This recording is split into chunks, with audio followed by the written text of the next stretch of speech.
तो इस वक्त की बड़ी खबर आपको बता दें, राजधानी दिल्ली के जंतर मंतर पर कल देर रात जबरदस्त हंगामा हुआ। कल रात की ये तस्वीरें आप देख रहे हैं। यहां पर अंतर्राष्ट्रीय ख्याति पाए पहलवानों और पुलिस के बीच तीखी झड़प हुई है। पहलवानों का यह आरोप है कि पुलिस वालों ने शराब पीकर झगड़ा किया। पहलवानों ने प्रेस कॉन्फ्रेंस कर कहा कि हमारे साथ पुलिस वालों ने हाथापाई की और धमकी भी दी। इन खिलाड़ियों का कहना है कि ये बेटियों के मान सम्मान की लड़ाई है। रेसलर विनेश फोगाट ने कहा कि पुलिस वाले ने हम लोगों को यहां पर गालियां दी है। एक पुलिसकर्मी ने शराब पी रखी थी, उसने मारपीट की। उन्होंने सवाल किया कि क्या यही दिन देखने के लिए ये खिलाड़ी देश के लिए मेडल लाए थे। विनेश ने कहा कि हमारा पहलवान घायल है, उसे अस्पताल नहीं ले जाने दे रहे थे। वहीं दिल्ली पुलिस की तरफ से कहा गया है कि आम आदमी पार्टी के विधायक सोमनाथ भारती फोल्डिंग बेड्स लेकर आए थे, जबकि इसकी इजाजत नहीं थी। जब रोका गया तो समर्थक ट्रक से बेड्स निकालने को लेकर आक्रामक हो गए। हालांकि पहलवानों ने कहा है कि उन्होंने सोमनाथ भारती से फोल्डिंग बेड्स नहीं मंगवाए थे। बारिश की वजह से फर्श यहां पर काफी गीला था, इसलिए फोल्डिंग बेड्स यहां पर मंगाए गए थे, चारपाई मंगाई गई थी।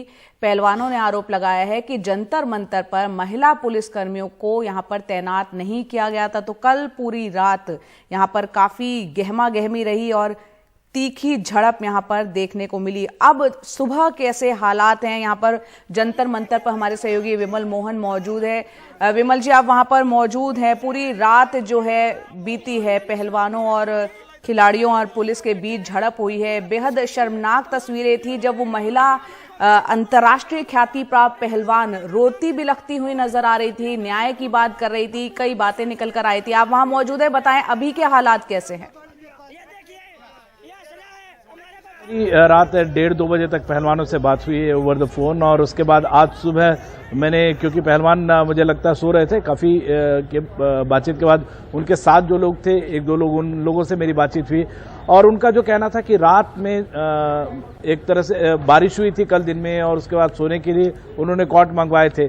जो पुलिस का बयान है कि सोमनाथ भारती आपकी तरफ से एक ट्रक से लाए थे वो कॉट जो है, और उसको ले जाने के अंदर जो झड़प हुई, ऑल्टरकेशन हुआ है, उसकी बात दिल्ली पुलिस ने कही है। लेकिन जो पहलवानों का कहना ये है कि वो अलग अपने सोर्सेज से भी मंगवाए थे, और जब वो अंदर आने लगे, क्योंकि वहां पे बारिश के बाद नीचे गीला हो गया था सब कुछ, और वहां सो नहीं सकते थे वो, तो एक जो पुलिस को या इनको पहले समझना चाहिए था। आज जो कवायद की गई है, देखिए 200 मीटर है यहाँ से पीछे का इलाका जहाँ पे पहलवान जंतर मंतर पर ये धरना दे रहा है, और ये बृजभूषण शरण सिंह का घर है जहाँ पे जंतर मंतर रोड के घुसते ही मुहाने पे, और यहाँ पे ढेर सारी पुलिस तैनात कर दी गई है।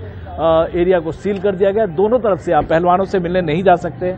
कई सारे जो पॉलिटिकल पार्टीज के समर्थक हैं और पहलवानों के जो समर्थक हैं वो यहाँ आ रहे हैं उनको उनसे मिलने के लिए, लेकिन या मीडिया को भी अब यहाँ इसके अंदर जाने की इजाजत नहीं है। लेकिन अगर ये कवायद कल रात में कर ली गई होती, पहले जो कॉट आ रहे थे उनको रोकने की कोशिश आप दूर में ही करते, तो ये झड़प होती नहीं। और कल जो हमने तस्वीरें देखी हैं खिलाड़ियों के बिलक बिलक कर रोने की, और ये मामूली पहलवान नहीं, ओलंपिक मेडलिस्ट हैं, वर्ल्ड चैंपियनशिप मेडलिस्ट हैं, अगर इस तरह के पहलवान रो रहे हैं तो ये पूरी दुनिया में ये खराब तस्वीर जा रही है। और ये भी होता है साबित इस मसले का सच या झूठ क्या है, वो अब सुप्रीम कोर्ट में मसला है और उसकी जांच हो रही है, वो उसका सच बाद में आएगा। लेकिन जो तस्वीर खेलों की गई है पूरी दुनिया में, वो शर्मसार करने वाली है। जया, बिल्कुल विमल जी, यहाँ पर एक तरह से कह सकते हैं पूरा मामला जिस तरीके से आया उसमें एक संवादहीनता, संवेदनशीलता जो होनी चाहिए उसकी कमी यहाँ पर दिख रही है।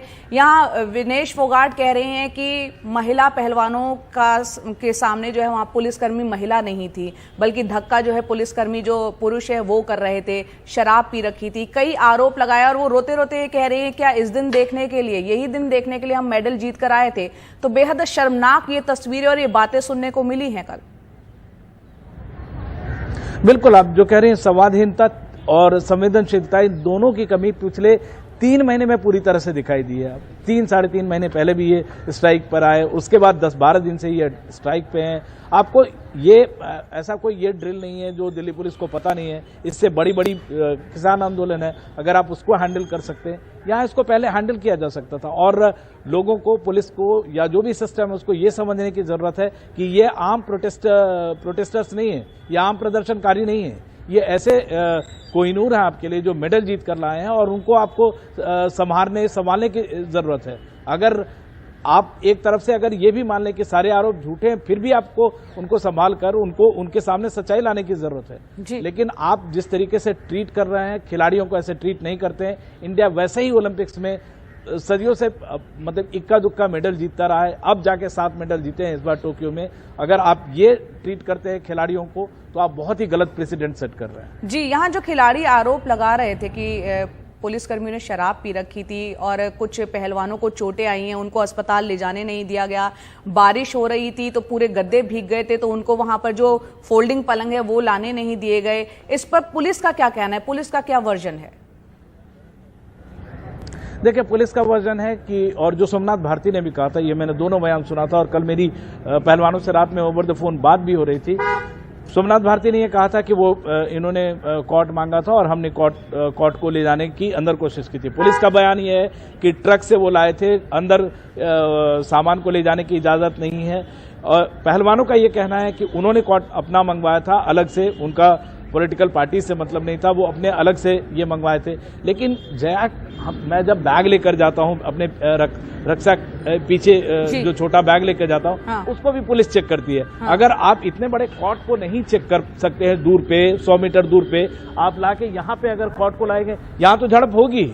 वो कोर्ट अंदर लाने की कोशिश कर रहे हैं। दूसरी बात, आप पहले भी ये सोच सकते थे कि ये सोएंगे कैसे जमीन पे। बिल्कुल, अगर वो कर रहे हैं, आप बातचीत कर सकते हैं इसको। और इसको बहुत ही गलत तरीके से हैंडल किया गया है। और जो तस्वीरें हमने देखी है गाली गलौज की, झगड़ा की, सर से खून बहने की, ये जया पूरी दुनिया में चली गई है और बिल्कुल शर्म की बात है। बिल्कुल, और भारत की छवि खराब होने की बात यहाँ पीटी उषा जो कर रही थी और उसके बाद अब जिस तरीके से इस पूरे केस को हैंडल किया गया है, क्या उससे छवि खराब नहीं होगी, क्या ये सवाल है। यहाँ विमल जी, आप ये बताएं, खेल मंत्रालय की भूमिका को कैसे देखें? अनुराग ठाकुर खेल मंत्री हैं और इस तरह की चीजें अगर हो रही हैं, अभी तक उनकी प्रतिक्रिया कोई नहीं। ये देखिए, मसला मेरे पास ये फोन आया था करीब 11:15 बजे और 10:30 बजे ये घटना शुरू हुई थी, क्योंकि मेरे पास चीख कर कोई पहलवान चीख कर बता रहा, तो मुझे समझ में नहीं आया कि वाकई हुआ क्या। और चेक करने 15 मिनट हो गए, तब तक उसके बाद 11 बजे से फिर एनडीटीवी में हम लोग सब ब्रेक कर रहे थे, पूरी टीम हमारी जो एनडीटीवी की है, और उसके बाद लगातार हम 2 बजे तक उस पर लगे रहे। लेकिन अब तक कोई खेल मंत्रालय की प्रतिक्रिया इस पर नहीं आई है। और ये आरोप जरूर लगा है कि जो खेल मंत्रालय और इनके बीच संवादहीनता है, जो आप पीटी उषा की बात कर रही हैं, उनको पहले आना चाहिए था। वो कल आई, 3 महीने बहुत देर हो गई उनको। इसके पहले उन्होंने एक रिमार्क भी ऐसा दे दिया जो मतलब अनुशासनहीनता का खिलाड़ियों पे आरोप लगा। तो ये सब बहुत बैड टेस्ट में गया है पूरे कंट्री के लिए, खेलों के लिए। और अब तक कोई प्रतिक्रिया आई नहीं है, मैंने नहीं देखा है यहाँ पे, लेकिन ट्विटर पे और इस पे, क्योंकि रात 11 से 2 बजे तक की बात है। अब शायद जाकर कोई प्रतिक्रिया आए, या अगर ट्विटर पे आई होगी तो फिलहाल मैंने अभी नहीं देखा है। जी विमल जी, बहुत बहुत शुक्रिया। और यहाँ पर जैसे कि आप बता रहे हैं, पहलवानों से पहले मिलने दिया जाता था और अब जिस तरह के हालात कल बन गए, उसके बाद मीडिया को भी थोड़ा पीछे रखा गया और वहां पर अभी पूरी रात भर क्योंकि हंगामा हुआ है, जो महिला खिलाड़ी हैं वो अभी आराम यहाँ पर कर रहे हैं, क्योंकि काफी हंगामे की तस्वीरें आप कल की देख रहे हैं। साक्षी मलिक, विनेश फोगाट, सब आंसुओं से अपने बात कहते हुए नजर आए और यहाँ पर पुलिसकर्मी जो है अपनी बात कह रहे हैं। बहरहाल ये गतिरोध कब टूटेगा, अब ये देखना होगा।